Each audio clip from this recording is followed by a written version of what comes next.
Il y a eu un moment, et ça j'en parle dans le texte en mort, où je pouvais même plus faire la différence entre Mathieu et Mick. Parce que je voulais être Mick pour tout le monde en fait.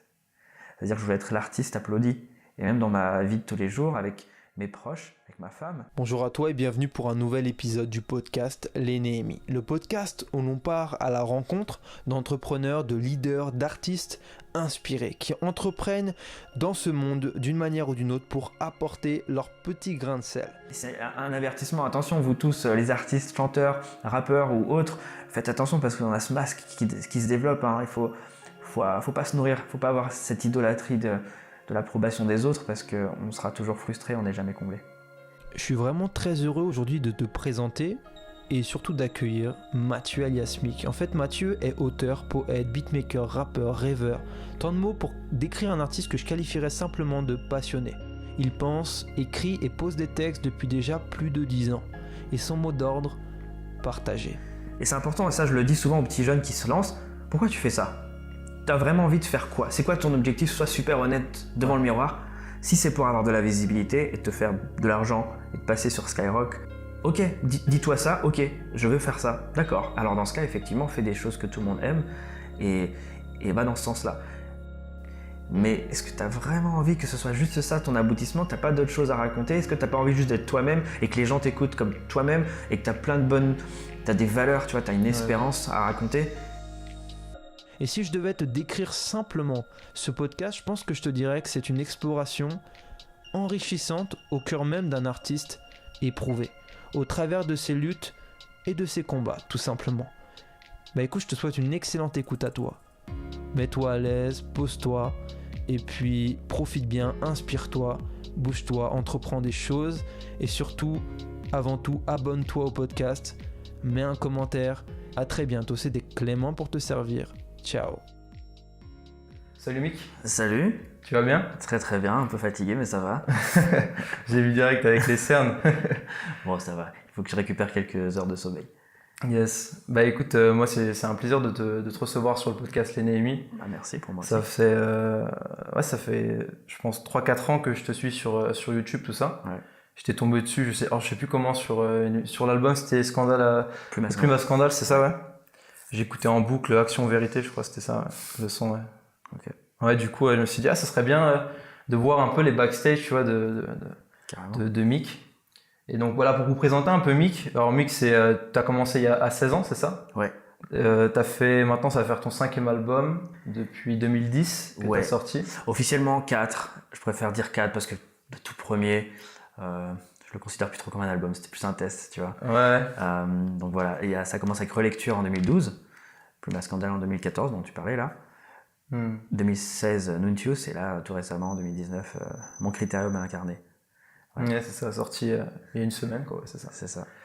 Ouais, donc voilà, ça va faire ça que tu as tous autoproduit en fait. C'est ça. Tu les as tous fait, pour la plupart tu les as fait dans ton garage, dans ta chambre. Dans la chambre sur un gros PC, tu sais les gros PC à l'ancienne, la grande tour là d'unité centrale. Voilà, enfermé dans la chambre, je m'enregistre, je crée mes instrus là, j'écris les textes, je les écris un peu partout. Ouais. Mais sinon ouais, c'est autoproduit. Et ouais, j'ai commencé assez jeune, du coup j'habitais encore chez mes parents. J'ai commencé quand j'étais lycéen en fait, hein. Donc ouais, c'est vrai que ça date. Donc pour toi en fait, parce que du coup pour reprendre, tous les albums que tu as fait c'était de ça, mais le dernier que tu as sorti justement dernièrement, qui s'appelle Mon Critérium, un cahier. Et un carnet. Et un carnet. Ouais, Mon Critérium et un carnet, ouais. Tu l'as fait dans un studio celui-là. C'est ça, en fait le processus a été le même que pour les albums précédents, c'est-à-dire que j'ai quand même produit à la maison les instrus, les textes je les écris pareil un peu partout.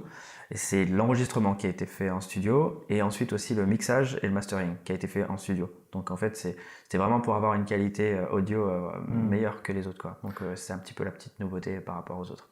J'imagine que pour toi ça a été un challenge non quand même de se confronter à ça. Ouais, complètement. Parce qu'en fait c'est comme tu disais j'ai commencé très tôt à 16 ans. Donc en fait pendant plus de 10 ans je fais toujours la même chose et j'ai mes automatismes, je fais ça dans la chambre, j'ai ma gestion de ma pression. C'est très différent. Là, là tout est nouveau. Il y a un ingé son qui contrôle les choses, qui me donne ses conseils aussi, donc c'est super enrichissant. Et ouais, après ça change tout en termes d'investissement de temps, d'énergie, d'argent. Ça se voit. Forcément tu mises plus, mais ça vaut le coup. Là on a entendu le résultat et je suis vraiment satisfait et ça se sent que ça a été travaillé en studio et puis dans la petite chambre, quoi. Ouais, je vois. Et la question que je me suis posée, c'est justement, qu'est-ce qui t'a donné envie pour cet album, sachant que tu n'avais pas forcément plus de temps, si j'ai bien compris. Ouais. Mais Non. tu t'es dit, le dernier là que je veux sortir, je veux le faire en studio, quoi. Ouais, bah en fait, je crois que j'ai toujours un peu fonctionné comme ça, un peu en challenge, tu vois. C'est toujours ces next steps, c'est quoi, qu'est-ce que je peux faire pour me surpasser. Et là, c'était, bon, écoute, j'ai fait des albums à la maison, c'est pas mal, mais allez, on va passer au niveau supérieur. Le niveau supérieur, normalement, c'est le studio. Donc, allez, on va économiser, allez, on va faire une levée de fonds, un truc que j'avais jamais fait, tu sais, un crowdfunding, là. Mais ouais, c'était un peu l'envie de challenge, l'envie de se dire, s'il y a un album que je peux faire vraiment de A à Z comme les pros, je vais le faire. Comme ça, si un jour j'aurai des enfants, je pourrais leur dire, tu sais, papa, il a vraiment fait un vrai album. Et donc, ouais, c'était vraiment le goût du challenge, quoi. Ouais, je vois. Puis c'est aussi une conséquence un peu logique du fait que, voilà, ça va faire, du coup, ça fait plusieurs années que tu fais ça dans ta chambre. Ouais. En plus, tu as déjà une communauté qui te suivait depuis toutes ces années. Ouais. Et je pense que tu avais aussi envie de leur offrir quelque chose encore de meilleure qualité. Exactement. Ouais, tu as envie d'honorer les gens qui. Il y avait des petites. Il y avait quand même des petites suggestions, tu sais, de la part de la fanbase, comme on dit, qui me disaient, bon voilà, à quand le clip? Parce que il y en a qui me suivent depuis 2010, dis-toi, ça fait 9 ans, et ils disent, à quand le clip? Et ils ont jamais vraiment critiqué la qualité de son, mais je me suis dit, attends, on va quand même les honorer et leur offrir un truc qui sort du studio. Et ouais, non, c'est vrai que ça a beaucoup joué dans mon choix. Et ils ont été assez contents, non? En plus, c'est ce que tu me disais. Ouais. Complètement. Et j'ai eu des retours très encourageants, tu vois. Il y en a qui disaient, ceux qui ont participé au crowdfunding, justement, ils disaient, ah, c'est cool, on voit à quoi ça a servi notre argent, tu sais, des retours comme ça. Ouais, il y avait ça. Et puis, tu sais, et quand je les remerciais en privé, je disais, mais merci, parce que notre projet sort, tu sais, c'était vraiment un truc qu'on a fait ensemble, c'est une communauté, des gens qui ont été super fidèles et loyaux. Du coup, ouais, ils ont été contents. Et ça m'a soulagé aussi parce que j'avais une petite pression quand même, tu vois. Tu te dis, ils investissent littéralement dans le projet. Ouais, donc forcément, t'as pas envie de décevoir, et visiblement, ça a marché. Ouais, parce qu'ils ont mis de l'argent avec. Ils avaient des choses en échange, c'est ça? Ouais, quand même. Il y avait des contreparties. Ça, j'ai découvert dans l'univers des levées de fonds. Il y en a qui sont super créatifs dans leur contrepartie. Du coup, j'ai essayé de l'être aussi. Donc, ouais, c'était graduel, tu vois. Tu peux. Ouais, je me souviens. Tu peux recevoir juste un petit mail avec une chanson, ce qui est déjà très bien. Et tu peux carrément recevoir une invitation à une soirée à Paris avec les artistes et tout. Donc, ouais, et je pense que ça a motivé un peu les gens. Juste entre parenthèses, moi je me suis posé la question personnellement. Justement, la contrepartie de la chanson, genre t'écrivais vraiment une chanson que t'as enregistrée, genre carrément pour la personne. Exactement. Et en fait, tu sais, j'ai un blog et j'en parle de ce concept-là parce qu'en fait, je l'ai mis assez haut dans les contreparties, il fallait être relativement généreux, tu vois. Sûr, ouais. J'ai dit, vous aurez votre chanson personnalisée. Mais en fait, ça a tellement motivé les gens. J'ai presque une trentaine de chansons. Carrément. À écrire, et je me suis dit ah mince, mais tu vois, mais en même temps merci parce qu'ils ont été généreux, et je me suis dit ok, je vais les faire. Et ouais, ça a été un travail super intéressant parce qu'il m'a fallu me renseigner sur les personnes pour faire vraiment un texte personnalisé. Il y avait plein de personnes que je connaissais vraiment pas, qui viennent des quatre coins de la France ou de la francophonie, donc parfois dans d'autres pays que la France. Donc je me renseigne sur eux, sur leur passion, sur leur profil, je lis leurs commentaires pour voir, ouais, ils ont beaucoup d'humour, ils viennent de telle ville, ok, je vais les tailler un peu sur cette ville. Et en fait, j'ai dû faire une trentaine de textes comme ça. Et ouais, ça m'a pris beaucoup de temps, mais c'était vraiment un plaisir. Et tu sais que en fait, maintenant l'album est sorti et j'ai des demandes dans ce sens-là encore aujourd'hui. Écoute, est-ce que tu peux faire un texte pour moi, pour mon association? Est-ce que j'ai mon ami qui fête son anniversaire? Est-ce que tu peux lui faire un morceau? Donc je crée une instru, je crée un texte entier pour eux. Et je fais, là pour le coup, je fais payer maintenant parce que c'est plus. Mais ça a ouvert un nouveau business. C'est ça qui est intéressant, c'est que ça m'a ouvert. Et là, pour pas te mentir, dans 2 mois, je dois sortir un rap pour un mariage. Le couple m'a demandé de faire un texte personnalisé, une chanson personnalisée pour leur entrée et sortie à l'église. Un rap, hein. Donc bien sûr, je vais faire un truc soft, mais si tu vois, c'est fou, tout est parti de cette contrepartie, de cette idée de voilà, vous allez gagner ça. Et en fait, ils ont pris ça très au sérieux et ça a eu des bons retours. Et donc, ça m'a ouvert un champ de business, entre guillemets. Et aussi, même artistiquement, c'est très intéressant pour moi parce que ça m'oblige à travailler différemment. Là, je dois apprendre à connaître les gens, je dois faire un truc qui musicalement les correspond, c'est cool. Ouais, c'est drôle, hein. Tu vois, l'idée business, elle est sortie en fait, t'as testé un truc en fait. C'est ça, mais c'est souvent comme ça en fait. Ouais, c'est ça, ouais. Souvent, genre, c'est pas une idée qui vient, tu testes un truc, mais dans un autre contexte, et après tu te rends compte, c'est intéressant, je pourrais peut-être l'exploiter différemment et tout ça, quoi. Tout à fait. Et ça te prend combien de temps, juste pour fermer la parenthèse, ça te prend combien de temps pour écrire les musiques que je fais comme ça? Pour les personnes, hein, focus. Là, pour les personnes, une demi-heure. Une demi-heure, ouais. Après, ça devenait assez rapide. Au bout de 15-20 textes, j'avais quand même des trames, tu vois. Je me suis dit, bon, espérons qu'ils se connaissent pas trop entre eux parce que leurs sons vont un peu se ressembler, tu vois. Bien sûr, c'est personnalisé, donc, mais il y a des parties très globales, parce que globalement, dans les textes, je dis merci, tu vois. Merci pour votre contribution, blablabla. Donc, il y avait des phrases qui revenaient. Donc, c'est pour ça que ça allait plus vite, les derniers textes. Mais ouais, globalement, c'est entre une demi-heure et 1 heure. Parfois plus quand c'est des personnes que je connais. Parce qu'il y avait quand même des donateurs que je connaissais, et du coup, j'avais besoin d'être un peu plus précis et un peu plus exigeant. Oui, parce qu'ils allaient le voir si tu disais un truc. Ouais, un truc trop générique, ils disent bon attends, on se connaît trop pour que tu me dises, tu vois, tu me parles comme ça. Là, il fallait que je plonge dans nos private jokes, tu vois, ou que je plonge un peu dans les petits délires qu'on a entre nous. Mais ouais, globalement, ça va assez vite quand même. D'accord, c'est cool. Et là, de tout ce projet-là, est-ce que tu en es satisfait à peu près? Franchement, ouais. Et merci Seigneur, tu vois, parce que en gros, jusqu'ici, mes projets d'avant, tu vois, les 3 autres albums, tu sais, quand je les faisais écouter aux gens, j'étais quand même content, mais j'avais besoin parfois de justifier des trucs. Ah oui, non, celle-là, c'est pas la meilleure. Hein. Tu vois, des petits commentaires. Parce que c'est comme si, au fond de moi, j'étais pas vraiment convaincu. C'était pas du 100%, parce que j'étais très exigeant. Je suis quelqu'un de très perfectionniste. Mais là, celui-ci, franchement, là, je suis très fier de le faire écouter aux gens, dire ah ouais, ça c'est mon projet fait avec les donateurs et ça fait au studio. Écoute-le, je suis content. Et je suis content parce que et heureusement, tu vois, vu le comme je te disais, le temps, les sacrifices que ça a coûté, l'énergie, et puis c'est plutôt encourageant de voir que ça valait le coup. Et justement, tu penses que tu es satisfait parce que tu as travaillé ce parti perfectionniste de toi, ou c'est juste parce que tu as créé quelque chose qui te ressemble vraiment? Les deux. Et même un troisième élément, c'est par rapport au retour que j'ai. C'est des retours sur la forme et le fond. J'ai des personnes qui m'écrivent que je ne connais pas du tout, parfois qui viennent de découvrir l'artiste, tu vois, et ils se disent ah, j'ai bien aimé parce que bon, musicalement c'est cool, ça groove, blablabla, mais en fait ça m'a beaucoup parlé de tel texte, dans telle circonstance de ma vie. Ah, ça a parlé à mon fils qui en ce moment vit des choses comme ça, ou à ma fille. Ah, mes grands-parents aiment et mes petits-enfants aiment, tu vois. Et ces retours-là, je me dis, ah, ma mission accomplie, pari gagné. Non seulement moi aussi je suis content, mais ça a des effets, un peu les effets escomptés, quoi. Donc ouais, c'est pour ça que je suis je vois. Content. Il y a un truc, je pense, ça doit arriver, tu vas me dire si ça arrive. Genre, tu fais un son, et toi, t'en es pas convaincu, genre, c'est pas ton préféré, et en fait, quand tu fais écouter, c'est le préféré lors de des gens qui vont écouter, ou genre ils vont trop aimer, tu vas dire, c'est pourtant, et celui-là non, celui-là moins bien, celui-là, tu vois. Exactement. Et et justement, l'inverse aussi, c'est-à-dire qu'il y a des sons où moi j'aime trop, et en fait les gens, c'est ça, ils se disent, là récemment, j'ai lancé sur mes réseaux, enfin sur Facebook plus précisément, quelle est votre chanson préférée, votre top 3. Et c'est souvent les mêmes qui reviennent, et tu sais, j'ai envie de dire, ah bon, mais celle-là alors? Et je crois qu'il n'y a qu'un seul sur les 80, jusqu'ici il y a 85 commentaires, il n'y a qu'un seul qui a mentionné le titre que moi j'aime bien, ma préférée. Donc c'est vrai que c'est marrant de voir les goûts différents des gens, mais bon. C'est cool, ça veut dire que c'est drôle, mais en fait c'est pour ça des fois on est trop exigeant avec nous-mêmes, alors qu'en fait les gens ils vont voir 5% des exigences, tu vois, genre ils vont profiter de l'ensemble parce qu'ils vont découvrir le truc et tout, mais je pense que quand t'as la tête dans le guidon, tu vois tous les défauts, même si tu réécoutes, tu vois des petits défauts, des petits trucs qui sont... Et puis, alors ça peut être aussi frustrant parfois, parce que justement toi tu vas mettre un peu de... Tu vas travailler dans le détail, tu vas mettre des petits éléments, tu dis voilà, c'est exactement comme quelqu'un, je sais pas, qui cuisine et qui va rajouter l'épice qu'il faut. Mais pour lui, c'était important parce qu'il s'est dit ah, ça va tout relever. Et il le sent quand il le goûte. Et les gens vont mentionner le truc global, ah, c'était bon, c'était un peu sucré, enfin bref, tu vois. Et en fait, tu dis ah, vous aviez pas senti la cannelle? Ah non, pas du tout. Et, parfois, c'est frustrant. Et là, parfois, dans mes textes, même dans le contenu écrit de ce que je raconte, il y a des petites subtilités, il y a des références. Et c'est vrai que parfois c'est frustrant. Ça, c'est le côté un peu plus négatif quand tu as parfois une personne sur 100 qui va revenir vers moi en disant ah, j'ai repéré cet élément de l'album, et là je suis content parce que je me dis bon, il y a quand même des oreilles aguerries.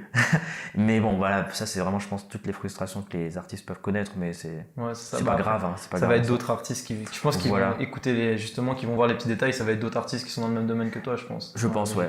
Ou c'est peut-être aussi une question de temps. Peut-être que d'ici 2 mois, s'il y a une écoute, on va dire, à plusieurs reprises, peut-être qu'ils vont noter les trucs. Mais c'est vraiment pas grave, hein, je te dis ça. Je me plains pas. Je suis vraiment très content déjà des retours que j'ai. Mais c'est vrai qu'en tant que perfectionniste et en tant que, voilà, tu vois, un mec soucieux du détail, forcément, si, je comprends. Et du coup, là, t'en es satisfait. Et au début, quand t'as commencé, si tu te souviens, est-ce que t'imaginerais qu'un jour tu feras en studio avec des artistes semi-pro, pro, avec des musiciens, tout ça? Non. Non et oui. Enfin, je l'imaginais, je l'en rêvais un peu. T'en rêvais, tu vois. Mais c'était un peu un truc va jamais vraiment se passer. Et puis, ce sera pas pour moi. Et puis, j'aurais pas trop le niveau. Et puis, j'aurais pas les moyens parce que je croyais que les studios, c'était très, très cher, notamment à Paris. Tu vois, je me disais, c'est pas pour moi. Mais ça serait bien un jour. Donc, oui, je pense que ça a été vraiment une réponse aux prières. Et puis, ouais, c'était quand même un rêve qui s'accomplissait, en fait. Parce que là, tu dis une réponse aux prières. Quand vraiment tu as commencé... Parce qu'en fait, c'est quoi? Ça a commencé, t'es direct parti dans... Tu dis pas vraiment le rap, mais plutôt la poésie en musique, comme tu dis, ouais. Mais est-ce que tu as commencé directement par ça ou alors t'écrivais déjà avant? Non. En fait, tout est arrivé petit à petit. D'accord. Je voulais juste écrire des poèmes. D'accord. Donc si on remonte à 16 ans, j'écrivais des poèmes. Je voulais même pas être rappeur. J'écrivais des poèmes en classe. J'écrivais, c'est pas bien, les enfants, les jeunes n'écoutaient pas ce que je faisais. J'écoutais des poèmes plutôt que les cours. Mais voilà, j'écrivais des poèmes. Donc ça, c'était étape 1. L'étape 2, c'était j'aimerais que vous les écoutiez. Personne ne voulait écouter mes poèmes. Donc, ok, mais comme je crée des instrus aussi en parallèle, je vais utiliser ces instrus comme support pour lire mes poèmes par-dessus. Techniquement, je rappe. Mais je voulais pas rapper, mais je voulais juste que les gens écoutent mes poèmes. Et ensuite, ça marche, les gens écoutent. Donc, limite là, déjà, satisfaction, j'ai atteint mon but dans ma vie. Tu vois, je voulais vraiment pas être rappeur, je voulais pas créer des CD. Sauf qu'après, j'avais beaucoup de textes. Donc, je me suis dit, on va les enregistrer. Et ça a commencé comme ça. Donc tout est arrivé petit à petit. J'avais aucune ambition vraiment de faire ce que je fais aujourd'hui. Tout est venu petit à petit parce qu'ensuite, quand j'ai décidé d'avoir toutes mes 14 pistes de texte, autant sortir un CD. Ah, ça coûte combien? Comment on fait ça? Et puis hop, je commence à sortir des CD. Ensuite, une église me contacte. Ah, c'est bien tes textes, tu veux pas le faire le dimanche à l'église? Bon, d'accord, je vais le faire devant des gens. Donc première scène. Donc tout arrive comme ça, mais je me suis jamais dit, ok, je veux être rappeur. Comment on fait? Je vais commencer, je vais écrire des textes, ensuite, non, tu vois. Et même si à un moment donné, comme je te disais, j'en rêvais, l'idée m'est venue, mais je n'ai jamais travaillé dans ce sens-là. C'était plus, on verra petit à petit où ça va me mener. C'était vraiment fait, tu avais déjà la passion pour écrire de base. En fait, oui, ouais. Cette passion, en fait, ça a découlé en fait, tout ce qu'il y avait derrière, quoi. Ouais, exactement. Il n'y avait pas de... Parce que tu étais déjà chrétien quand tu as commencé à écrire, ouais. ça, c'était déjà sur Dieu, tout ça. Mais tu n'as pas eu, genre, voilà, c'est juste pour le rappeler, tu n'as pas eu d'appel, de choses vraiment précises qui t'a dit, ok, là tu vas commencer à rapper, tout ça. Ou c'est quelque chose qui t'a quand même révélé petit à petit, Je me souviens d'une période, j'avais 17-18 ans. Là, je commençais vraiment à faire du rap. Donc je me suis dit, visiblement ça marche, visiblement les gens disent que j'ai un flow, que je fais des instrus cool. Et en fait, là, il y avait un petit chemin, 2 chemins qui s'ouvraient. Et je cherchais un peu mon identité, et là j'ai commencé à vouloir faire du rap comme les autres. D'accord. Donc j'ai pas envie de te faire écouter ces prods là parce que j'en ai honte, mais même mon ton de ma voix, j'essaie de rapper comme ça, j'essaie de me trouver un accent aussi dans ma manière de parler, tu vois. En fait, sur un plan identitaire, j'étais un peu troublé, poussé par les gens qui me disaient « Oh, t'as un talent, ok d'accord, alors je vais faire ce qu'ils aiment. » Donc parler de Dieu, tu mentionnais, non, pas forcément tout le temps. Là, je pouvais parler de plein d'autres choses, ce qui est bien en soi, mais parfois c'était des choses pas très clean, tu vois. Donc il y a eu cette période où je commençais à vouloir être quelqu'un d'autre. Et en fait, assez vite dans cette période, je me suis rattrapé en disant non, mais c'est pas moi. J'ai envie d'être quand même authentique dans mes textes. Et là, j'ai choisi la voie où je veux davantage parler de ma foi. Je fais pas du rap que pour parler de Dieu. Ça, je le précise quand même. Je parle de tout dans mes textes, tu verras. Je raconte des anecdotes, je raconte des histoires, je parle de ma passion pour le sport, pour ma famille, pour mes proches. Mais effectivement, il y a eu quand même cette transition à un moment donné. J'appellerais pas ça un appel, tu vois, une voix divine qui m'a dit non, stop. Mais ouais, c'est peut-être une prise de conscience assez progressive qui m'a fait changer de trajectoire. C'est drôle que tu dis ça parce qu'en plus, c'est vraiment la réflexion que je me suis dit. Parce qu'en plus, tu en parles un peu dans le son microphone. Ouais. Tu parles un peu de justement ce truc-là. Et quand j'écoutais, je me suis dit, il faut absolument qu'on en parle. Ah, cool. Ouais. En fait, je me suis dit, voilà, justement, le risque quand tu commences à faire, voilà, tu commences à avoir un peu de visibilité, ou alors quand tu vois les autres qui font des choses, genre, tu as envie soit d'avoir leur visibilité, parce que tu rentres un peu dans leur domaine, par exemple, c'était un peu le rap, si on peut dire ça. Tu as vu forcément, comme tu disais, d'autres rappeurs qui étaient plus connus, qui avaient peut-être plus de visibilité. Ouais. Et tu te dis, du coup, naturellement, il faut que je me rapproche de ce qu'ils font pour avoir autant de visibilité, tu vois. C'est ça. Là, tu as bien résumé le truc parce que tu finis ta phrase par « pour avoir plus de visibilité ». Donc, on voit là, c'était ça ton objectif. Je dis, toi, c'est le rappeur qui démarre, se dit, et c'est important, et ça, je le dis souvent aux petits jeunes qui se lancent, pourquoi tu fais ça? Tu as vraiment envie de faire quoi? C'est quoi ton objectif? Sois super honnête devant le miroir. Si c'est pour avoir de la visibilité et te faire de l'argent et de passer sur Skyrock ou... Ok, dis-toi ça, ok, je veux faire ça, d'accord. Alors dans ce cas, effectivement, fais des choses que tout le monde aime et dans ce sens-là. Moi, justement, face à ce miroir, quand j'avais 17-18 ans, je me dis, tu veux vraiment faire ça? Oui, ça me tente, honnêtement, hein, ça me tente. C'est quand même un peu kiffant quand t'es un ado d'être connu. Mais est-ce que t'as vraiment envie que ce soit juste ça ton aboutissement? T'as pas d'autres choses à raconter? Est-ce que t'as pas envie juste d'être toi-même et que les gens t'écoutent comme toi-même et que t'as des valeurs, tu vois, t'as une espérance à raconter? T'as pas plutôt envie d'être comme ça, quitte à ce que ça rapporte moins d'argent et moins de vues sur Facebook? Et en fait, j'ai choisi ça. J'ai choisi ce chemin-là. C'est plus libérateur parce que je suis vraiment moi, du coup, quand je raconte mes textes. Ça rapporte moins de sous, moins de visibilité, moins de notoriété. Je suis pas à la radio dans le milieu séculier, on m'entend pas ou très peu. Mais ouais, je pense qu'à un moment donné, tu dois faire ce choix. Tu dis, ouais, qu'est-ce que je vise, quoi. Et dans ce microphone, ouais, j'en parle un peu parce que le micro, ça a une puissance. Exactement. Et ça peut impacter les gens, mais après, choisis ce que tu vas en faire, quoi. C'est vraiment une question en fait de pourquoi tu fais les choses quoi au début en fait. Ouais. Mais c'est comme tu dis, c'est une prise de conscience que tu as eue. Tu dis, ok, pourquoi je fais ça? Et si c'est pour avoir de la visibilité, dans ce cas, faut que j'aille à fond, mais il faut que je sois honnête avec moi-même. Exactement. C'est vraiment ça. Parce que si tu joues un double jeu où en fait, tu dis à tout le monde que c'est parce que c'est ta passion, t'aimes la musique, tout ça. Et en fait, au fond de toi, ce que tu recherches, c'est être accepté et vu. Ça va pas le faire, quoi. Ouais, tout à fait. Ouais, après, en plus, tu travestis un peu tes valeurs, tu deviens un peu incohérent, tu vois. Tu te présentes devant les gens avec des intentions, mais tu fais les choses différemment. Enfin, t'es pas très crédible. Et finalement, ça se ressent même dans ta musique, dans ta personnalité. Et puis, c'est pas intéressant. En fait, tu risques même de perdre du coup les peu de personnes qui te suivent, en fait, j'imagine, parce que il y en a forcément quand même qui t'ont suivi, etc. Même si il y en a pas forcément beaucoup au début. Et ces personnes, s'ils voient que t'es pas authentique, s'ils discernent qu'il y a un soupçon d'hypocrisie ou quelque chose qu'il n'y a pas, même eux aussi vont partir. C'est ça. En fait, ce que tu auras gagné, du coup, rien du tout. Quoi. Donc c'est ça. Et parce que c'est effectivement le truc que je me disais, parce que souvent je vois dans le monde chrétien, c'est difficile d'être vu dans le séculier, déjà parce que c'est vachement spécifique, etc. Et surtout quand tu veux parler à l'église, toi ce que tu fais c'est vraiment des anecdotes, y a pas que, ça parle pas que de Dieu, mais il y a beaucoup où ça parle de la vie d'église, etc. Où tu dénonces sur des comportements qu'on a en tant que chrétien et tout ça en rapport avec notre foi. Et donc faut s'attendre à ce qu'il n'y ait pas 1 million ou 2 millions de vues sur YouTube. Et le truc, je me suis dit, ça doit être frustrant. Mais après, tu as un peu répondu à ma question de travailler justement des heures sur un gros projet. Vraiment, tu mets toi, etc., tu vas à fond. Et en fait, au retour, tu vas avoir 2000 personnes qui vont écouter ton projet, pas 3000, quoi. Ça l'est pas pour moi. Ouais. Mais justement, c'est ça que tu avais un peu répondu. Ouais, c'est ça. C'est qu'au final, j'ai dit ce que j'avais à dire, c'est sorti. Pour moi, le texte est beau, celui que j'ai écrit. J'avais juste envie de le dire. Celui qui l'écoute, tant mieux, merci pour tes retours. J'ai arrêté de me fixer des objectifs de chiffres. Il faut que ce texte-là fasse 2500 vues, 3000, 100 000. J'ai arrêté ça. C'est tellement libérateur finalement, tu te dis c'est bon. Il y en a qui vont écouter et qui vont me faire les parts de leur retour, c'est que du plus, merci, c'est gentil. Moi j'avais juste envie de partager ce texte. Et effectivement, il y a des sujets qui sont assez précis, assez pointus. Quand je parle de l'église, je me doute que ça va pas forcément intéresser tout le monde. Mais si justement il y a quelqu'un qui vit les mêmes choses et qui me fait un retour là-dessus, j'ai gagné. Même si une seule personne me fait un retour, mon texte n'est pas tombé dans les oreilles de n'importe qui, tu vois. Donc, En plus, c'est ça, je trouve la force d'être spécifique. Parce que justement, tu touches moins de monde et ceux que tu touches, tu les touches vraiment pleinement, quoi. Donc genre, quand tu veux parler à tout le monde, tu parles un peu à personne. Enfin, tu sais, tu parles mais un peu dans le vide, mais quand tu es spécifique, du coup, c'est ce que je vois, mais c'est un peu dans tous les domaines. Tu es spécifique, tu vas viser peut-être que 10 personnes, mais par contre, ces 10 personnes, tu seras la meilleure personne pour les cibler, c'est ça qui est cool. Quoi. Non, c'est vrai, c'est bien vu.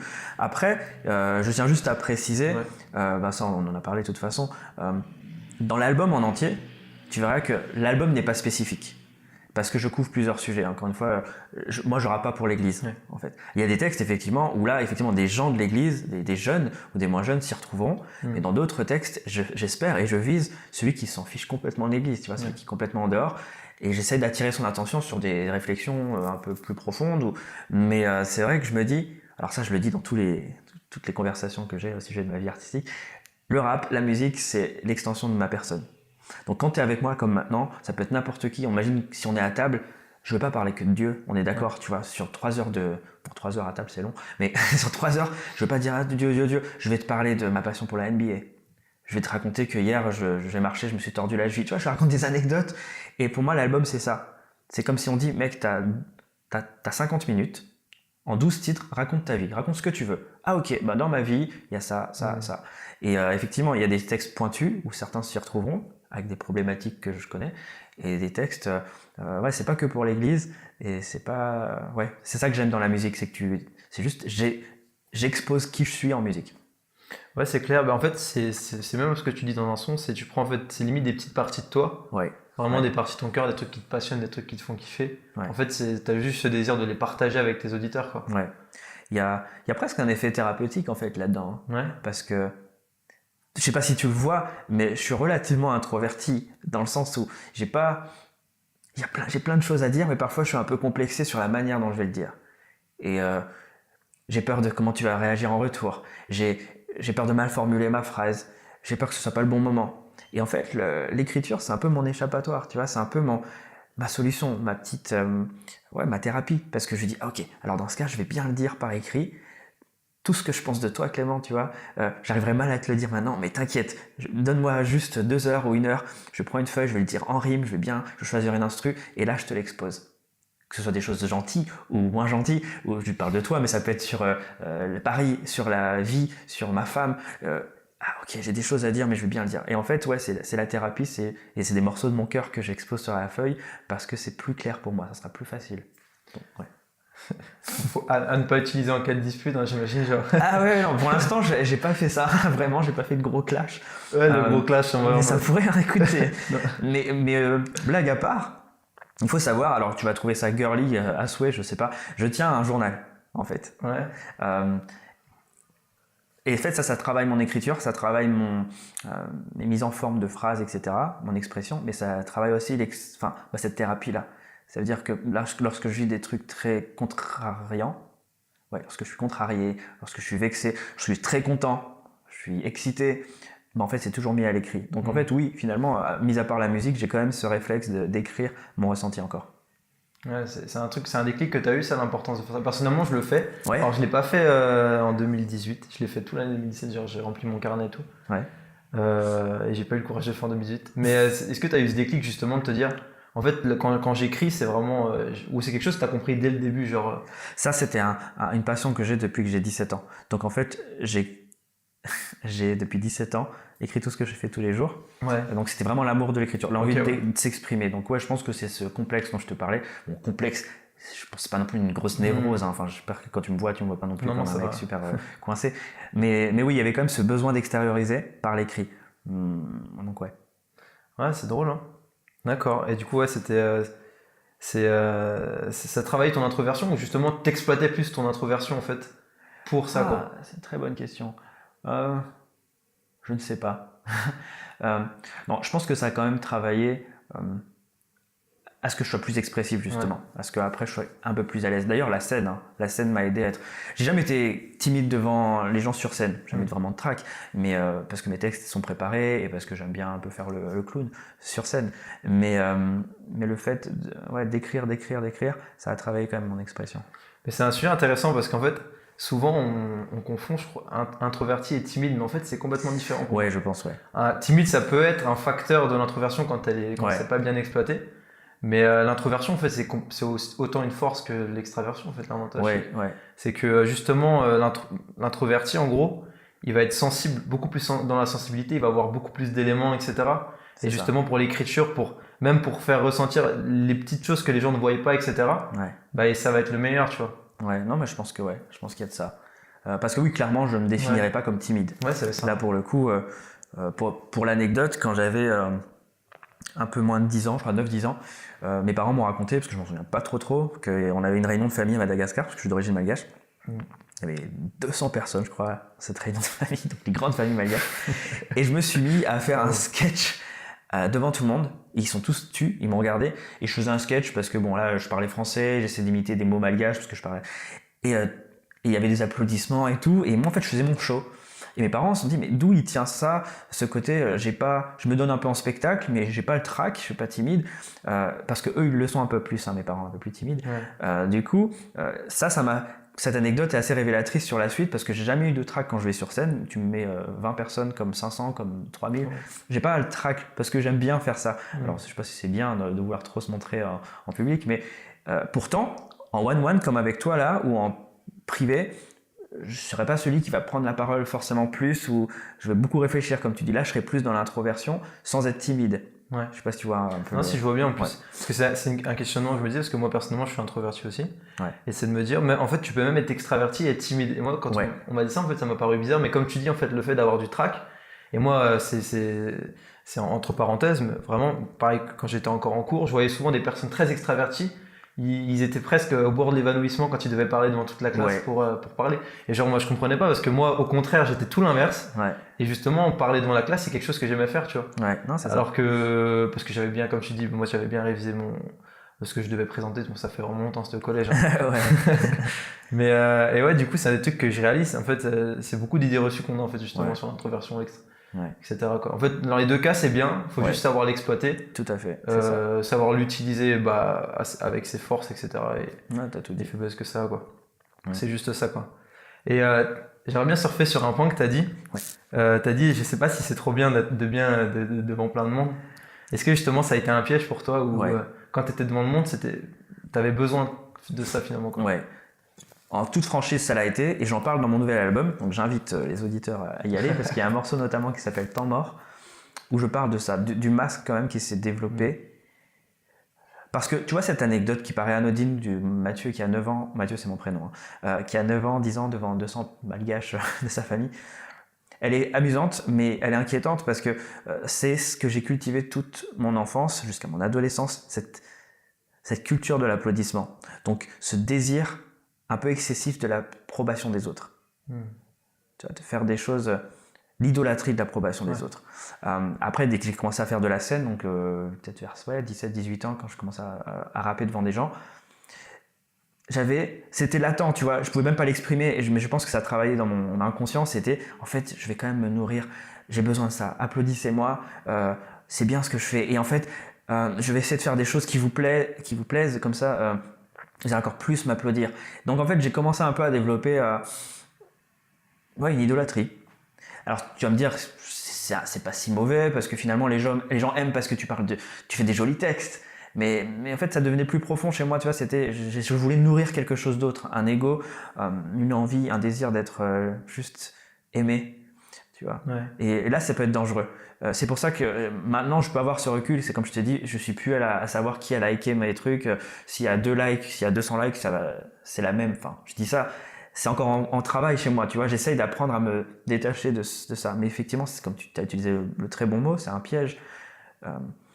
Parce que ça te développe un masque. Et c'est comme si il y a eu un moment, et ça j'en parle dans le texte Temps mort, où je pouvais même plus faire la différence entre Mathieu et Mick. Parce que je voulais être Mick pour tout le monde en fait. C'est-à-dire que je voulais être l'artiste applaudi. Et même dans ma vie de tous les jours, avec mes proches, avec ma femme, ça j'en parle dans le texte, c'est assez profond. Hein. C'est pour ça que sur cet album, c'est un peu un journal intime, je partage les choses. C'est que, attention. Et c'est un avertissement, attention, vous tous, les artistes, chanteurs, rappeurs ou autres, faites attention parce qu'on a ce masque qui se développe. Hein. Il faut pas se nourrir, faut pas avoir cette idolâtrie de l'approbation des autres parce qu'on sera toujours frustré, on n'est jamais comblé. Et justement, ça c'était un truc que tu as compris, parce que souvent, j'imagine, quand on a souvent ça, on le comprend avec des gamelles, genre des galères qui t'arrivent, en fait, ça te fait redescendre un peu sur terre et ça te fait réaliser, en fait.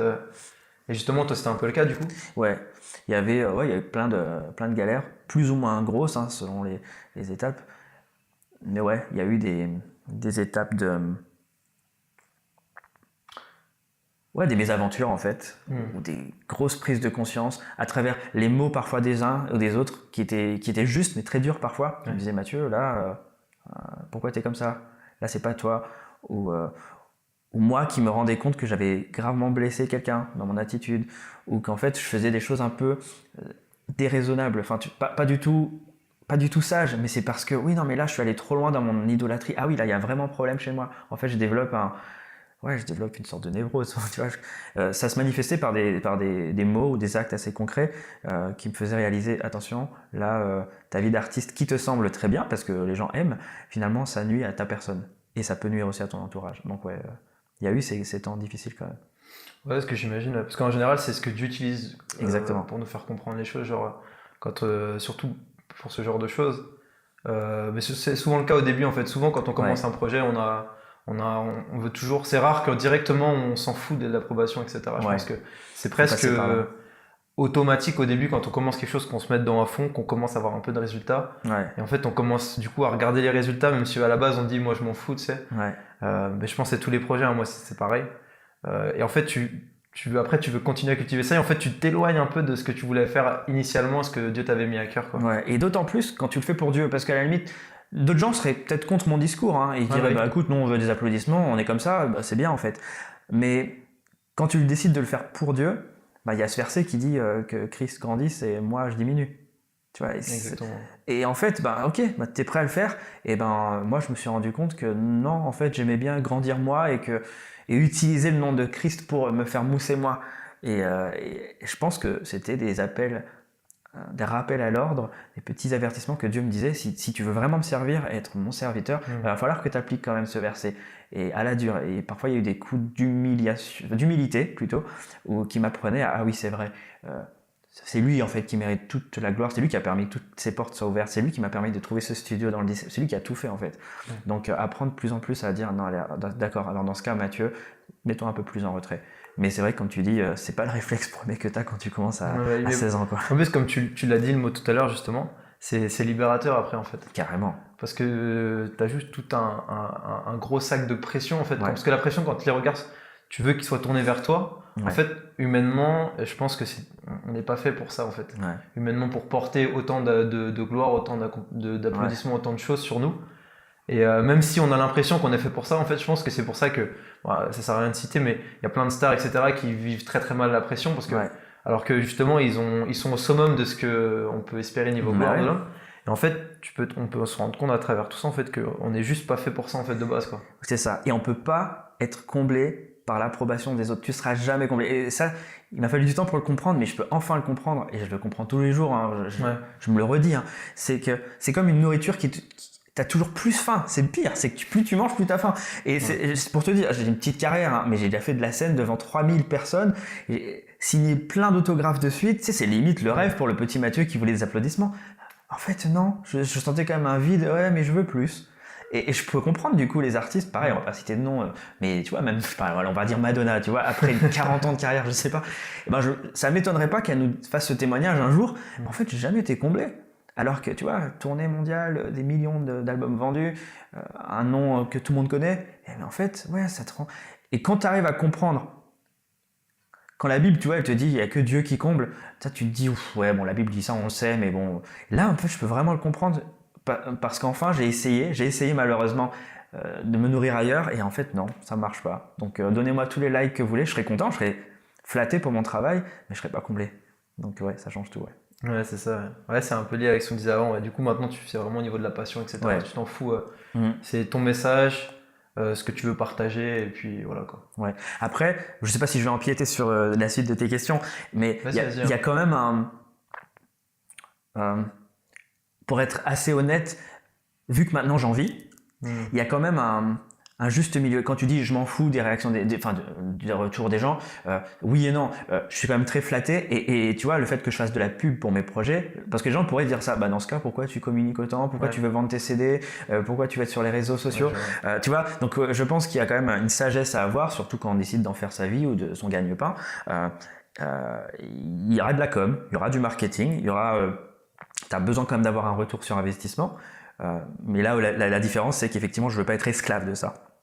Et je ne veux pas que ce soit une idole. Je veux que ce soit mon travail. Ma passion est devenue maintenant mon gagne-pain. Donc d'accord, je vais essayer de bien la faire parce qu'il faut quand même que ça rapporte des sous. Donc oui, il y aura de la com. Oui, likez mes posts parce que ça me fait plaisir. Partager, ça me fait plaisir. Et ça me flatte parce que ça récompense quand même du travail. En revanche, à moi, derrière, de ne pas en être esclave et à vouloir en faire être comblé par ça. Donc je dis la petite précision parce que je peux comprendre et j'entends déjà les personnes assez critiques à juste titre qui pourraient me dire ça c'est le discours du faux humble, oui je m'en fiche, je fais ma musique dans mon coin, oui je fais ma musique dans mon coin mais effectivement je veux des retours sur investissement. Oui c'est normal, c'est logique. Et en même temps c'est drôle parce que tu parles après peut-être que je me trompe, tu parles justement au début quand tu voulais ce désir d'approbation et en même temps en 2010 quand tu t'es lancé, je sais pas, peut-être je me souviens plus, mais je crois pas que le rap c'était le rap au niveau chrétien c'était encore très démocratisé et très bien vu à l'époque. C'est vrai. Ouais, non, c'est vrai. Je sais pas trop quoi dire. Après, oui, déjà, les premiers albums que j'ai sortis, tous les albums que j'ai sortis, tu t'entendras que c'est pas du rap pur et dur non plus. Ouais. Donc, j'avais déjà cette envie de rendre les choses accessibles, notamment à l'église. Ça va pas passer si je mets un gros son lourd, si j'ai un ton agressif, etc. Ça va pas passer. Donc, oui, j'avais quand même déjà cette notion de si je veux me faire écouter, il va falloir que ça soit dans la... Faut que j'ai du tact, faut que ça se fasse dans la douceur, faut que ça soit pertinent quand même.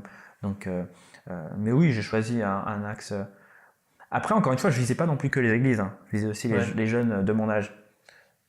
Dans ce projet de 2010, comme je te dis, je le classe plus trop comme un album, même s'il était sorti un peu tel quel sujet de prière, il y avait un texte qui s'appelait Ma prière. C'est un texte qui a beaucoup marché, il y en a qui me parlent encore de ce texte aujourd'hui, parce que c'est le rap du célibataire, tu vois, je kiffe une fille, alors je fais toute une prière, Seigneur, je l'aime bien, elle m'a regardé, bref, je raconte ça. Ouais, donc tu vois, ça c'est typique, le texte où je veux juste m'adresser à d'autres qui vivent la même chose que moi. Donc je vise pas l'église forcément, je vise les jeunes qui auraient déjà fait cette prière. Donc quand je suis arrivé dans le game, si tu veux, c'était vraiment pas pour convaincre l'église, c'était pour partager ce que j'avais envie de dire, et je savais qu'il y allait en avoir qui s'y reconnaîtraient. Ah, cool.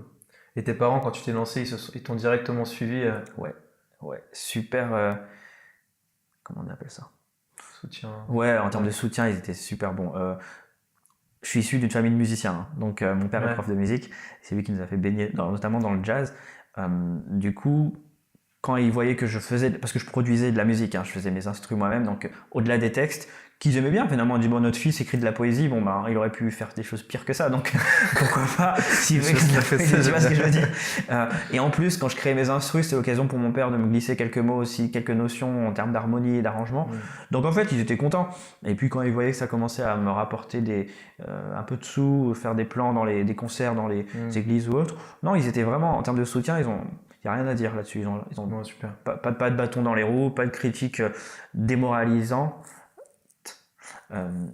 Globalement, c'est un bon soutien. Ah, cool. Et du coup, le fait qu'il soit musicien, ça t'a beaucoup accompagné aussi dans ça, alors? Ouais. Accompagné, oui, quand même un peu, mais surtout, ça m'a beaucoup prédisposé.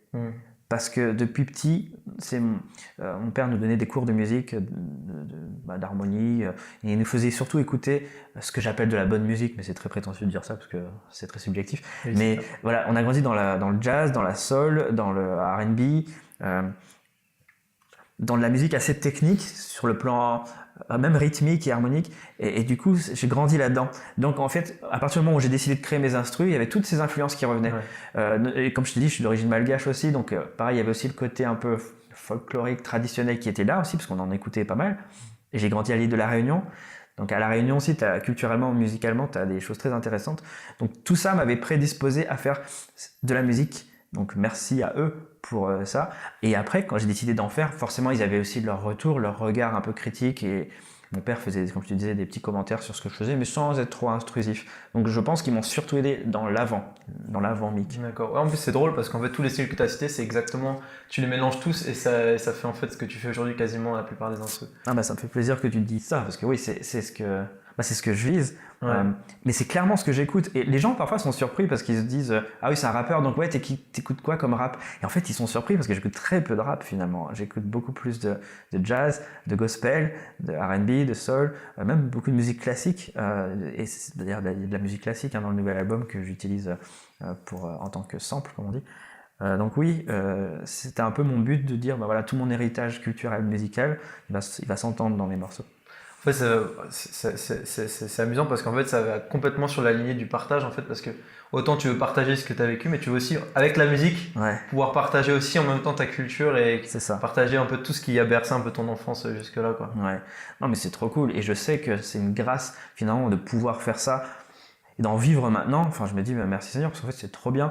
Comme tu dis, tu as tout résumé. Ma vie, c'est du partage, en fait. Mon art, ça va être du partage. Et d'autres vont faire de la musique pour d'autres raisons, parce qu'ils ont envie d'avoir des sous. C'est louable, enfin si c'est honnête, c'est louable, tu vois. Ils se disent bon, nous on a envie d'avoir beaucoup d'argent pendant cette période de temps, je vais faire de la musique commerciale, ce sera pas du partage, je vais dire ce que vous avez envie d'entendre. Et un son que vous avez envie d'entendre. Voilà, c'est ça, c'est un son que vous avez envie d'entendre qui va vous faire danser tout l'été. Je veux avoir des sous, je fais de la musique pour ça. Mais moi je me dis si aujourd'hui moi ma musique c'est du partage, comme tu dis, culturel, musical, introspectif, tout ça, merci Seigneur, parce que il y a des gens qui y sont réceptifs. Ok, et malgré même tout ça, est-ce que tu as déjà eu envie d'abandonner? Non. Non. Abandonner Mick. C'est vrai qu'il m'est arrivé, ça m'est arrivé de penser en me disant, bon, je sature de ce que Mick doit faire. C'est-à-dire des concerts, des CD, des obligations d'artiste. Mais jamais, puisque ça reste encore une passion, et merci Seigneur, parce que je pense que quand ça ne le sera plus, ça sera vraiment différent. L'écriture et la production d'instru, ça, c'est intact. Même plus qu'avant. Quand j'ai commencé à 16 ans à créer des instrus ou à écrire des textes, c'était « c'est ma grande passion, j'aime trop faire ça, c'est trop bien de chercher des rimes, je suis un geek des rimes. » Et aujourd'hui, j'ai 31 ans, et la passion est intacte, même plus. J'ai toujours envie d'écrire, j'aime écrire des textes partout où je suis, ça j'en parle d'ailleurs dans mon nouvel album. Et j'aime créer des instrus toujours autant. Donc non, là-dessus, je me suis jamais dit j'arrêterai de faire ça parce que j'aime plus trop, ça me passionne plus. Non.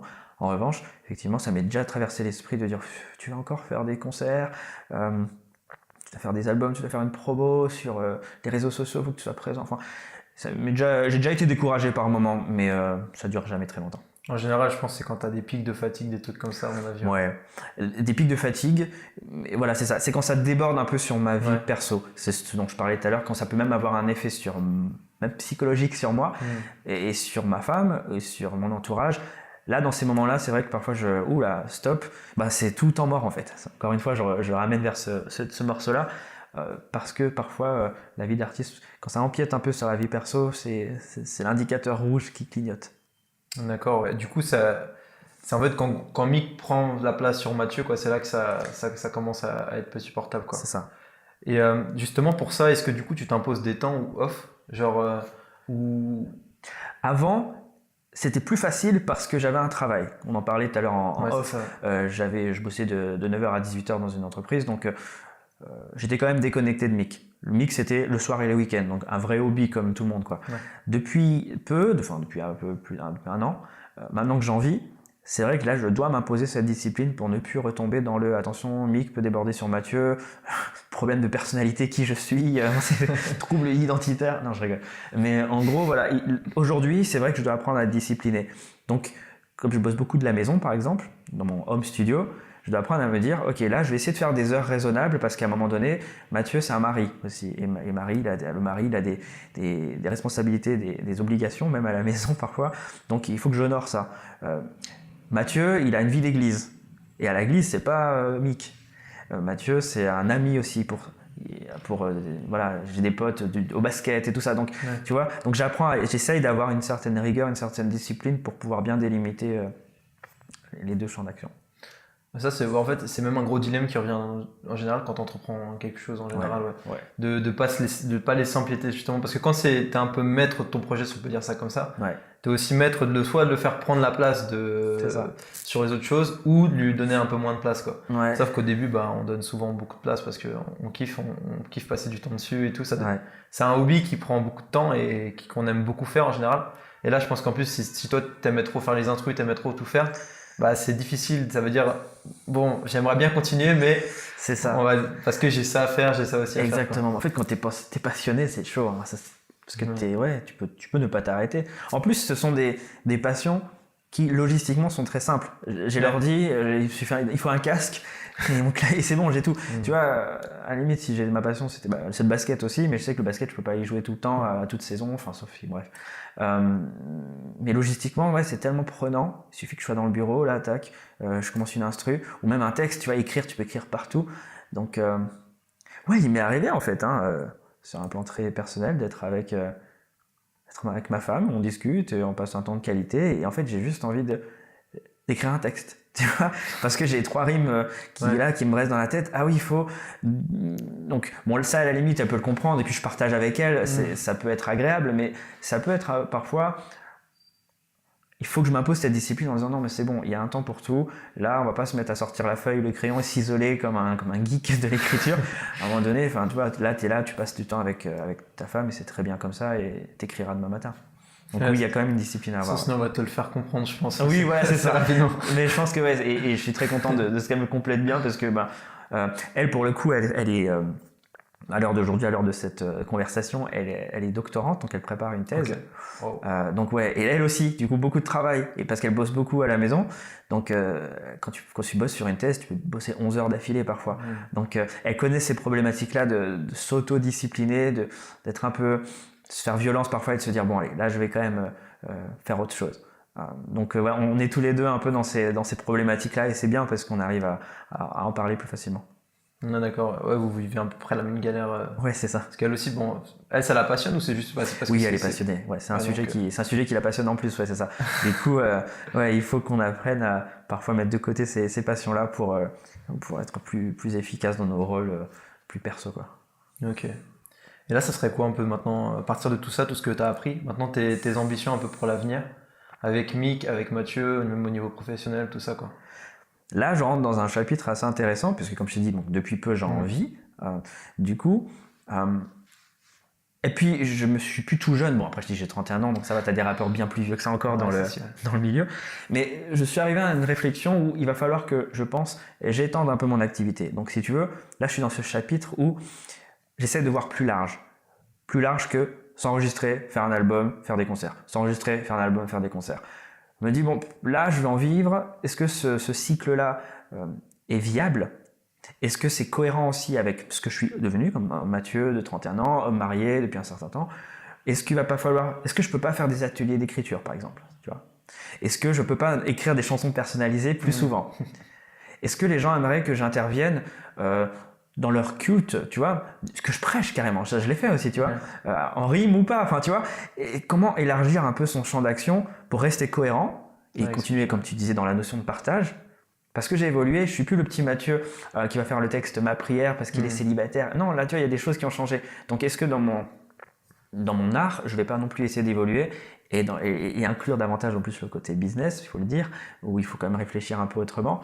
Donc voilà, je suis plus dans cette phase-là maintenant, dans ce chapitre où Mathieu voit large, parce que la vie d'artiste, avec ce cycle concert, album, tout ça, ça peut être un peu limité maintenant. Et justement, ça va être un des derniers points. Ouais. Mais t'as eu envie d'en vivre. Du coup, c'est assez récent, comme tu disais, c'est une nouvelle saison. En gros, maintenant, ça y est, t'as quitté ton ancien job. Ouais. Et c'était quoi justement ce déclic quand t'étais dans ton job de te dire, allez, ça y est, là j'arrête et maintenant je pourrais m'investir dans ma passion, quoi. Alors, parce que c'était un risque quand même. Ouais, alors pour autant, je t'avais dit que quand j'avais commencé à 16 ans ou 17-18 ans, j'ai pas eu le grand déclic, la voix divine qui m'a dit voilà. Pour autant, là, ça a été plus le cas. D'accord. C'est vraiment une conviction très profonde. Qui s'était presque transformé, tu sais, en mal-être au boulot. Je dois plus être là. Je suis pas appelé ici. J'ai fait mon temps. Ça y est, c'était 6 ans et demi quand même. 6 ans et demi au même poste. Je m'étais bien fait mes amis, aux collègues. J'étais très confortable. Financièrement, comme dans la vie de tous les jours, ça va. Sinon, c'est fini. Je suis persuadé que Dieu me disait, Mathieu, maintenant, ça sera autre chose. Et là, j'avais envie de le servir par la musique. Parce que c'était un choix quand même un peu réfléchi surtout et sage, parce que je me dis voilà, est-ce que ça sera viable financièrement? Alors dans ce cas il faudra que je fasse une structure auto-entrepreneur, etc. Donc attention à ceux qui écoutent, ne pas se dire moi dès que j'entends une voix je lâche tout. Il y a quand même une question de sagesse, tu vois, il faut être sage, il faut réfléchir, il faut consulter. J'en ai beaucoup parlé à ma femme et aux membres de mon église pour faire ce grand pas que je ne regrette pas du tout, et je sens que je suis à ma place parce qu'il était temps que je fasse ce grand pas là. Ouais. Ça devait être vraiment difficile, j'imagine, parce que 6 ans, même en plus, comme tu dis, c'était confortable. Et t'avais été 6 ans en plus, ça se passait bien. Ça se passait très bien payé. Ouais, j'imagine que ça doit être délicat quand même. C'est un gros switch, un gros changement. Parce que quand t'es bien confortable, là, parce que t'acceptais aussi du coup d'être inconfortable pendant un certain temps, quoi. Oui, c'est ça. Et là, tous les versets que t'entends comme Dieu pourvoit. Là, ça prend tout son sens. Et tu dis, bon, on va tester ça. Mais qu'en fait, Dieu t'attend dans ces moments-là où il faut faire des pas de foi. C'est dans ces moments un peu de vulnérabilité qui t'attend aussi. Il dit, bon, bah là, on va tester un peu ta foi, on va la fermir et je vais pourvoir. Oui, le verbe, c'est pourvoir. Ouais, c'est ça. Oui, je vais pourvoir. Et là, je suis témoin, je peux te le dire. Oui, il a pourvu. La transition a été un peu compliquée parce que, bon, petite parenthèse, j'ai visé une rupture conventionnelle, tu sais, pour partir quand même assez confortablement. Elle n'a pas été acceptée. J'ai démissionné, donc pas de chômage. Donc la transition était quand même difficile. Il fallait, financièrement, je me dis mais comment je vais faire, Seigneur? Je pourvois. Je vais pourvoir. c'est moi qui t'ai dit de sortir d'ici, ça va bien se passer. Et ça s'est bien passé. Donc, ouais, il y a eu ce pas de foi quand même. Ouais, si, ouais. En fait, c'est drôle parce que si on fait une rétrospective depuis le début, en fait, vraiment tout s'est fait petit à petit, quoi. Ouais. De l'écriture du poème, on commence à le poser sur des musiques, après à le faire dans l'église, après on commence à faire des albums, etc. On évolue chez soi, après on fait un studio, en studio, et en plus après on quitte son job et on se dit à plein de temps dessus. C'était vraiment ouais, non, c'est vrai. de progrès en progrès jusqu'à là, quoi. Ouais. En plus, maintenant quand tu le dis comme ça, c'est vrai que ça me fait quelque chose. Ça m'émeut un peu et en même temps, gloire à Dieu, quoi, parce que il a conduit tout ça. Si tu m'avais dit ça à 16 ans, j'aurais pas cru. Et puis, j'étais bien fébrile dans plein de choses. Et en fait, dans tout ce cheminement-là, j'ai eu mes galères, mais oui, il a quand même ouvert les portes et il m'accompagnait. Donc ouais, c'est gloire à Dieu, quoi, pour tout ça. Ouais, super, ouais. Tu m'étonnes, gloire à Dieu. Ouais. Il savait déjà, il savait encore se faire des trucs un peu difficiles après. Ouais, et ce qui est curieux, ce qui est amusant, c'est que je me dis, je me pose comme ces questions what's next, comme je te dis, j'essaie d'anticiper, de me dire, est-ce que je vais faire des ateliers, mais c'est lui qui sait. Ouais, c'est ça, et il a déjà prévu, et je suis super excité de découvrir ça dans les années qui vont suivre, tu vois. Et en fait, c'est des pas de foi parfois. Hein. Ça se trouve, il va me demander d'arrêter Mick, hein, vraiment. Parfois, je me dis ça. Il va me dire, bon, t'as fait ton temps. En fait, je voulais que Mick, ça soit de 2003 à 2019. Maintenant, tu vas arrêter et tu vas être un bon mari. Tu vois, par exemple. Ouais. C'est tout. Et est-ce que je ferai ce pas, tu vois ? Et oui, je veux le faire. Mais quand tu dis que c'est lui qui contrôle la barque, quoi, et qui dirige les choses, c'est libérateur, mais il y a quand même ce besoin de faire ce pas de foi, quoi. Ah, c'est drôle que tu réveilles ça, le fait de se demander est-ce que un jour Dieu me demandera d'arrêter Mick, quoi. Ouais. Ça doit être. Et t'en as eu peur justement, non ? Tu t'es dit des fois j'espère qu'il va pas me dire ça quand on entend de prière. Oui, en fait, au début peur, mais après quand tu essaies de bien réfléchir avec tous les éléments que la parole de Dieu te donne d'ailleurs, et tu te dis en fait il est souverain et lui, il veut nous offrir la vie en abondance. Ça, c'est un verset. Enfin, la vie, point. La vie en abondance. Donc, c'est précisé dans la Bible. En fait, il veut que tu kiffes à fond ta vie. Donc, il a forcément prévu ce qui est meilleur pour toi. Donc, si ça inclut plus de Mick à un moment donné, c'est que c'est meilleur pour toi et que tu vas kiffer. Donc, quand tu prends tout ça dans le contexte, tu fais « Ah, d'accord. Donc, tu me connais mieux que moi. Donc, si le jour... Parce que tu es mon manager. Ça aussi, j'aime bien dire ça aux gens. En fait, j'ai pas de structure. J'ai pas de maison de disques. Mais Dieu est mon manager. Donc, tu es mon manager. Si en 2019, tu me dis « Mathieu, arrête Mick. » Parce que j'ai prévu d'autres trucs, tu vas kiffer. Alors je vais arrêter, je serai serein. Je pense concrètement qu'il va jamais... Enfin, je pense pas qu'il va me dire d'arrêter d'écrire des textes, tu vois, sur un plan plus privé. Tu vas continuer mon petit journal. Parce que ça, c'est une passion, je pense qu'il va rester jusqu'à 70, 80 ans. Par contre, l'activité Mick, qui sait ? Donc, on sait pas. En plus, c'est une réflexion que j'avais. Je pense que dans tous les projets, on doit être capable de justement se poser cette question et de se dire, ok, si jamais tu veux, j'arrête, et ben j'arrête. Ouais. Ça me fait penser pas mal à Abraham. Avec son fils, où Dieu lui a demandé de sacrifier ton fils, tu vois. Et en fait, ça m'a fait. En fait, peut-être qu'il va pas réellement te demander de le. Mais en fait, il veut que tu sois capable de le faire. C'est ça. Si jamais il fallait le faire, si c'était sa volonté, il veut que tu sois suffisamment détaché de ton projet. Ouais. En fait, c'est drôle parce que même tout le cheminement que tu as eu, c'était pour te détacher justement de Mick au maximum, jusqu'à ce que Mick, ça soit complètement presque à Dieu, etc., quoi. C'est ça. Et c'est super pertinent ce que tu dis parce que il y a ce côté où il va te pousser dans les retranchements. En fait. C'est pas forcément pour te faire arrêter, mais pour te faire aussi peut-être mettre en lumière des liens ou des idoles que tu n'avais même plus conscience et qui me disaient alors en fait là si je lâche Mick, t'es chaud, enfin tu serais prêt à tout lâcher Mathieu ? Non, pourquoi je dis non ? Et là j'observe en introspection, tu vois, je fais ah oui parce qu'en fait j'aime trop l'approbation des gens. Ah oui parce que je suis tenté par tel domaine de ma vie. Ah oui parce qu'en fait je gère mal mon argent. Je sais pas, en fait il met en lumière plein de choses qui me font prendre conscience. Ah oui Seigneur, je suis complètement dépendant de toi en fait, merci de me remettre en ordre mes priorités. Ah oui, c'est vrai, je commence à oublier que je suis avant tout un mari avant d'être un artiste. Donc ok, on va remettre ça dans l'ordre, je vais couper les mauvais liens. Donc oui, je pense que le Seigneur, comme pour Abraham, c'est un super exemple, te permet de remettre en perspective ta foi et te dire attends, n'oublie pas d'où tu viens et que c'est moi qui tiens les choses. Ouais, c'est cool en gros. Ouais, comme tu dis, c'est passionnant quoi. Ouais. Et écoute, par rapport à tout ce qu'on a dit, je vais te poser te poser deux. Allez, je vais t'en poser une parce qu'en fait j'ai deux questions hardcore, mais je vais t'en poser qu'une. Oula, je sens que ça va être chaud. Ok. Ça voit cette question, elle est compliquée. Hein. J'essaye de bien faire souffrir les intervenants sur cette question. Ça, ok, je me prépare. Non, je plaisante. Non, mais par contre, si tu avais une dernière, du coup, en fait, c'est vachement lié avec ce qu'on a dit. Si tu avais une dernière, du coup, admettons, Dieu te dit, voilà, t'arrêtes Mick, et tu as une dernière musique que tu peux faire. Un dernier son de 3 minutes 50, un truc, voilà. Un dernier son, de quoi tu parlerais, quoi? Qu'est-ce que tu partagerais si jamais l'aventure elle se termine, quoi? J'ai trouvé. J'ai trouvé parce qu'en fait c'est lié avec tout ce qu'on s'est dit. Ouais. Bah, je referai cette rétrospective que tu as faite, cette timeline là, tu sais, ce parcours. Je raconterai tout ça en 3 minutes 50. Je pense que ça se tient. Raconte Mathieu de 16 ans à 31 ans. Voilà ce que Dieu a fait à travers Mick. Et je ferai une autobiographie du coup, mais de Mick. Donc je ne veux pas commencer depuis ma date de naissance, mais commencer depuis ma vie artistique. Seigneur, tu as guidé ma plume à 16 ans dans cette salle de lycée. Voilà, tu as permis ça, tu as ouvert ça, tu m'as permis de connaître tant de gens, tu m'as fait faire ces tournées là, tu as fait ça, tu m'as vu quand j'ai chuté là, tu te souviens? Et ben ensuite j'ai fait ça, tu m'as conduit là, tu m'as emmené en région parisienne, tac, tac, tac. Et je terminerai sur et maintenant, la boucle est bouclée, merci Seigneur, gloire à toi, ce livre, il est à toi, ce chapitre, j'ai kiffé, merci, point final. Wow. T'as réussi le challenge d'honneur.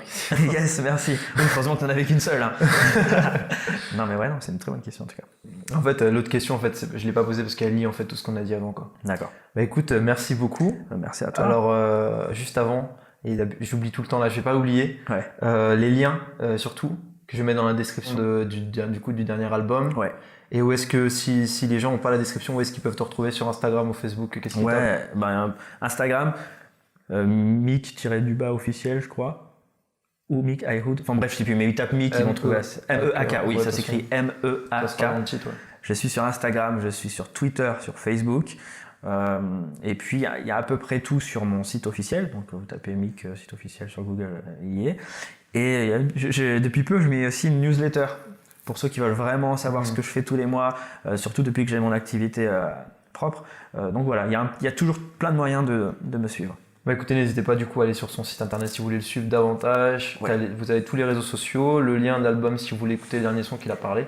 Et vous pouvez aussi acheter les albums sur le site directement, sur le site officiel, en 2 formats, soit en CD si vous voulez le recevoir chez vous, ou en digital, vous allez recevoir un fichier Wave, quoi. Donc voilà, super. Bah, je mettrai de toute façon le lien dans la description. Yes. Pour ceux. Bah écoute, merci encore beaucoup. Merci à toi Clément. Et puis salut. Salut.